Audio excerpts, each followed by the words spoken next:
வணக்கம். செந்தணலின் பிரதான செய்திகள். விரிவான செய்திகளுக்கு முன் தலைப்புச் செய்திகள். செம்மணி மனித புதைகுழிக்கு நீதி கோரி யாழில் வெடித்த போராட்டம். இலங்கையின் போர்க்குற்றங்களுக்கு சர்வதேச விசாரணை, சுவிஸ் அரசியல் கட்சி தீர்மானம். நிதி பிரச்சினை தொடர்பாக நீதிமன்றம் செல்ல உள்ள நகரசபை, ஏகமனதான தீர்மானம் நிறைவேற்றம். முடங்கும் வைத்தியசாலைகள், வேலை நிறுத்தத்தில் குதிக்க உள்ள வைத்தியர்கள். கனேமுள்ள சஞ்சீவ கொலையில் சிக்கிய பெண் சட்டத்தரணியின் அதிர்ச்சிகர பின்னணி. யாழில் மீட்டர் வட்டிக்கு பணம் வாங்கி பப்ஜி விளையாடிய இளைஞன், கடனை கொடுக்க முடியாததால் உயிர் மாய்ப்பு. நாளுக்கு நாள் படிப்படியாக குறைவடையும் தங்கத்தின் விலை. 3 வாகனங்கள் ஒன்றுடன் ஒன்று மோதி கோர விபத்து, ஒருவர் படுகாயம். வெவ்வேறு பகுதிகளில் மீட்கப்பட்ட அடையாளம் தெரியாத 3 சடலங்கள். கனடாவில் நிரந்தர குடியுரிமை பெற இருப்பவர்களுக்கு வெளியான மகிழ்ச்சி தகவல். தொடர்வன விரிவான செய்திகள். செம்மணி மனித புதைகுழிக்கு நீதி வேண்டியும் பாதிக்கப்பட்ட மக்களுக்கு ஆதரவு தெரிவிக்கும் முகமாகவும் யாழில் போராட்டம் ஒன்று இடம்பெற்றுள்ளது.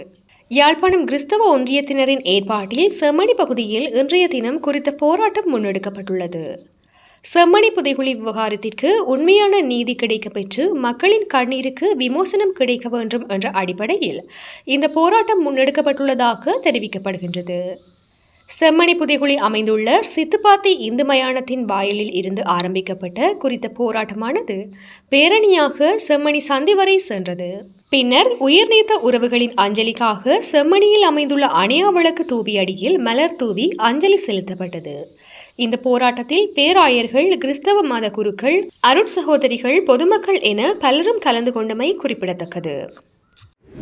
இலங்கையின் போர்க்குற்றங்கள் தொடர்பில் சுவிட்சர்லாந்தின் சமூக ஜனநாயக கட்சி சர்வதேச இனப்படுகொலை விசாரணைக்கு அழைப்பு விடுத்துள்ளது. இது தொடர்பான தீர்மானம் ஒன்றையும் அந்த கட்சி நிறைவேற்றியுள்ளது. அண்மையில் லூசன் மாகாணத்தில் இடம்பெற்ற கட்சியின் மாநாட்டிலேயே இந்த தீர்மானம் நிறைவேற்றப்பட்டுள்ளது. ஈழத்தமிழர்களுக்கு எதிரான இலங்கை அரசாங்கங்களின் வன்முறைகள், படுகொலைகள் மற்றும் பாரதூரமான மனித உரிமை மீறல்களை இந்த தீர்மானம் வன்மையாக கண்டிக்கின்றது. அத்துடன் ஐக்கிய நாடுகளின் இனப்படுகொலை மாநாட்டின் கீழ் குற்றங்கள் இனப்படுகொலைக்கு தகுதியானதா என்பதை சர்வதேச அமைப்புகளுடன் இணைந்து சுவிஸ் அரசாங்கம் ஆராய வேண்டும் என்றும் இந்த தீர்மானம் கோருகின்றது. மேலும் கட்சி மாநாட்டின் போது சுவிட்சர்லாந்தின் வெவ்வேறு பகுதிகளைச் சேர்ந்த 3 சுவிஸ் தமிழ் அரசியல்வாதிகள் இந்த தீர்மானத்தை முன்வைத்திருந்தமை குறிப்பிடத்தக்கது. பருத்தித்துறை நகரசபையினரால் பணியாளருக்கு வழங்கப்பட வேண்டும் என்ற 40% சம்பள அதிகரிப்பானது நிதியின்மை காரணமாக வழங்க முடியாதுள்ளதாகவும் இதனால் நீதிமன்றத்தை நாடுவதென்றும் தீர்மானிக்கப்பட்டுள்ளது. சபை அமர்வானது பருத்தித்துறை நகரசபையின் மாதாந்த அமர்வு அதன் தவிசாளர் வின்சென்ட் டி போல் டக்ளஸ் போல் தலைமையில் இன்றைய தினம் காலை 9:15 மணியளவில் ஆரம்பமானது. வீதிகளின் ஓரங்களை செப்பனிடுதல், வீதி விளக்குகளை விரைவாக பொருத்துதல், நகரசபை எல்லைக்குட்பட்ட பகுதிகளில் அறநெறி பாடசாலைகள் உருவாகுவதை ஊக்குவித்தல், இலங்கை போக்குவரத்து சபைக்கு நவீன சந்தை தொகுதி அமைந்துள்ள பகுதியில் அலுவலகம் ஒன்றினை அமைத்துக் கொடுத்தல், வாடகை முச்சக்கர வண்டிகளை ஒழுங்குபடுத்துதல், வரி அறவிடுதல், நவீன சந்தை பகுதியில் தனியார் மற்றும் அரசு பேருந்து தரிப்பிடத்தை காவல்துறையினர் கண்காணித்தல், சபை தீர்மானங்களை ஒழுங்கமைத்தல், நவீன சந்தை பகுதியின் மேல் பகுதி மழைநீர் ஒழுக்கு ஏற்படுவதாகவும் அதனை நிரந்தர தீர்வாக எட்டுவதற்குரிய நடவடிக்கை எடுத்தல் என்பன தொடர்பாகவும் இன்றைய அமர்வில் கலந்துரையாடப்பட்டது. ஊழியர்களுக்கான 40% கொடுப்பனவு அதிகரிப்பானது வழங்கப்பட வேண்டும் என்று வழங்கப்பட்ட சுற்று நிருபம் தொடர்பாக ஆராயப்பட்டு அதனை வழங்குவதற்குரிய நிதி சபையிடம் இல்லை என்றும் இதனால் மத்திய அரசின் சுற்று நிருபத்தை மன்றினூடாக ரிட் சவாலுக்கு உட்படுத்துவதென்றும் ஆராயப்பட்டது. நாடு தழுவிய ரீதியில் தொழிற்சங்க நடவடிக்கையை ஆரம்பிக்க உள்ளதாக அரசாங்க வைத்திய அதிகாரிகளின் சங்கம் எச்சரித்துள்ளது.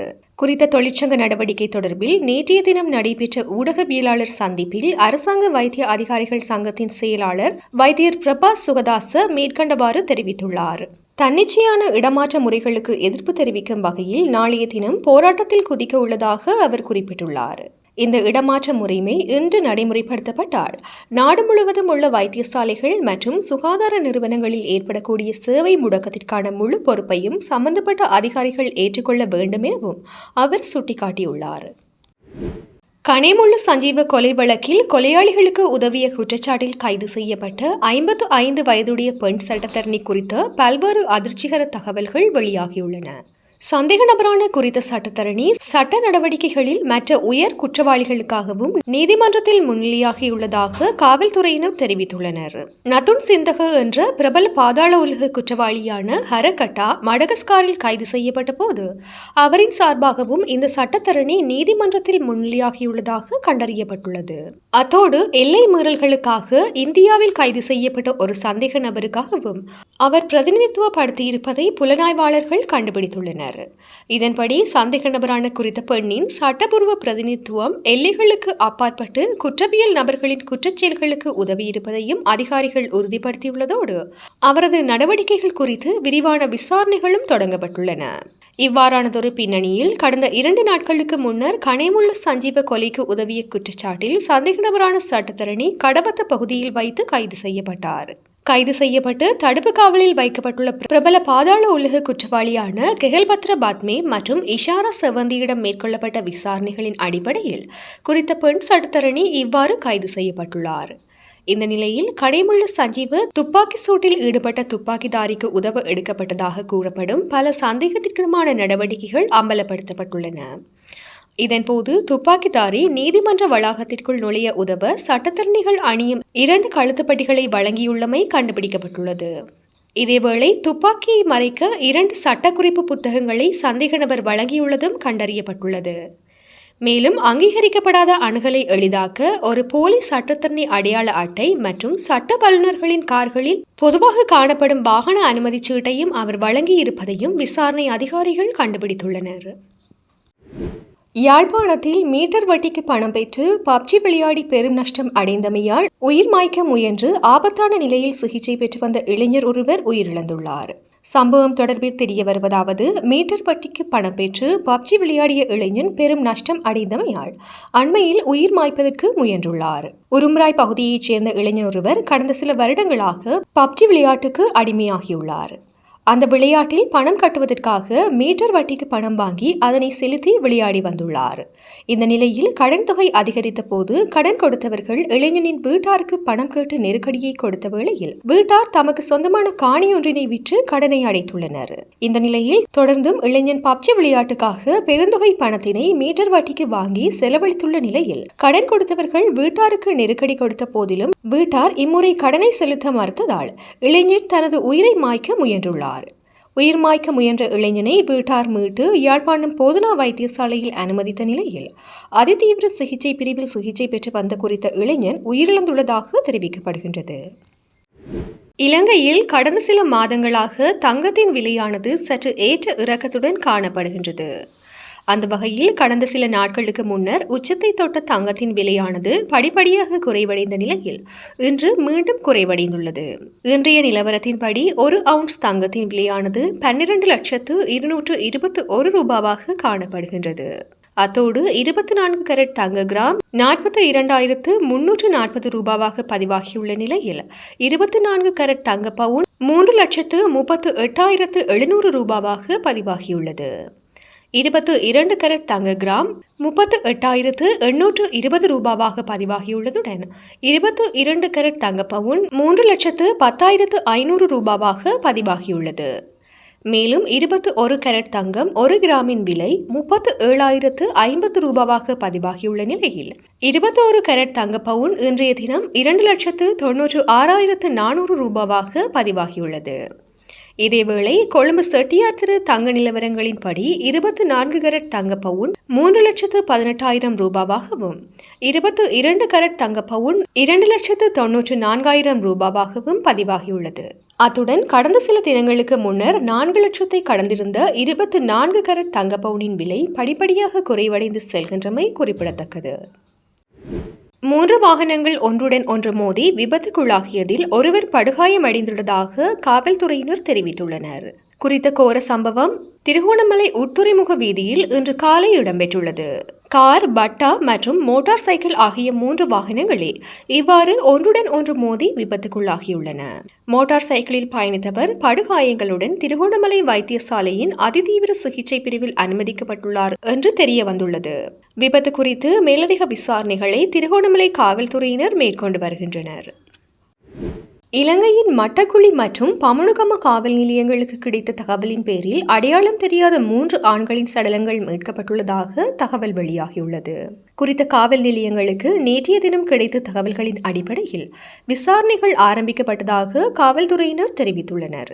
மட்டக்குழி காக்கைத்தீவு கடற்கரை பகுதியிலும் களனி கங்கையின் முகத்துவாரத்திற்கு அருகிலும் அடையாளம் தெரியாத 2 ஆண்களின் சடலங்கள் கண்டுபிடிக்கப்பட்டுள்ளன. மற்றொரு ஆணின் சடலம் பமனுகம எபாமுள்ள பகுதியில் நிர்மாணிக்கப்பட்டு வரும் 2 மாடி வீடொன்றின் பின்புற காணியிலிருந்து கண்டுபிடிக்கப்பட்டுள்ளது. இந்த 3வது நபர் இறுதியாக கருப்பு நிற சாரம் மற்றும் இளம் நீல நிற குறுகிய கைச்சட்டை அணிந்திருந்ததாகவும் குறிப்பிடப்படுகின்றது. அத்துடன் அவர் 50 முதல் 60 வயதுக்கு இடைப்பட்ட சுமார் 5 அடி 7 அங்குலம் உயரம் கொண்ட மெலிவான உடல்வாகை கொண்டிருந்தவர் என்றும் தெரிவிக்கப்பட்டுள்ளது. மேலும் சடலங்களின் அடையாளம் இதுவரையில் உறுதிப்படுத்தப்படவில்லை என காவல்துறையினர் குறிப்பிட்டுள்ளனர். மட்டக்குழி காவல்துறையினர் விசாரணைகளை மேற்கொண்டு வரும் சடலங்கள் கொழும்பு தேசிய வைத்தியசாலையின் பிரேத அறையில் வைக்கப்பட்டுள்ளன. அத்துடன் பமனுகம பகுதியில் கண்டெடுக்கப்பட்ட சடலம் திடீர் மரண விசாரணைக்கு பின்னர் ராகம வைத்தியசாலையின் பிரேத அறையில் வைக்கப்பட்டுள்ளதுடன் அது தொடர்பான மேலதிக விசாரணைகளை பமனுகம காவல்துறையினர் மேற்கொண்டு வருகின்றனர். இனி சர்வதேச செய்திகள். 2025 அக்டோபர் 27 கனடா அரசாங்கம் தனது எக்ஸ்பிரஸ் என்ட்ரி அமைப்பின் மாகாண நியமன திட்டம் வழியாக 302 வெளிநாட்டவர்களுக்கு நிரந்தர பதிவிடத்திற்கான அழைப்புகளை அனுப்பியுள்ளது. இந்த அழைப்பு ட்ரோ நம்பர் 374 என அழைக்கப்படுகின்றது. இதில் குறைந்தபட்ச விரிவான தரவரிசை அமைப்பு மதிப்பெண் 761 இருந்தது. இது கடந்த அக்டோபர் 14 இருந்து 17 புள்ளிகள் குறைந்துள்ளது. இந்த PNP திட்டம் கனடாவின் மாகாணங்கள் மற்றும் பிரதேசங்களுக்கு தேவையான திறமையான தொழிலாளர்கள், மாணவர்கள், தொழில் முனைவோர் மற்றும் பணியாளர்களை தெரிவு செய்யும் வாய்ப்பை வழங்குகின்றது. நிரந்தர குடியுரிமை பெறுபவர்கள் கனடாவில் வாழ, வேலை செய்ய மற்றும் நிரந்தரமாக குடியிருப்பதற்கான உரிமையை பெறுவார்கள். CRS மதிப்பெண் விநியோக பட்டியலில் 451 தொடக்கம் 500 மதிப்பெண் கொண்டவர்கள் 69,503 பேர் உள்ளனர். மொத்தமாக 2,48,253 பேர் எக்ஸ்பிரஸ் என்ட்ரி புலத்தில் உள்ளதாக தெரிவிக்கப்பட்டுள்ளது. இந்த விவரங்கள் புதிய விண்ணப்பங்கள் சேரும்போது மாறக்கூடும் எனவும் அறிவிக்கப்பட்டுள்ளது. இந்த அழைப்பு கனடா அரசாங்கம் வெளிநாட்டு தொழிலாளர்களை ஈர்க்கும் புதிய குடியுரிமை திட்டத்தின் ஒரு பகுதியாகும் எனவும் குறிப்பிடப்பட்டுள்ளது. இத்துடன் செய்திகள் நிறைவடைகின்றன. வணக்கம்.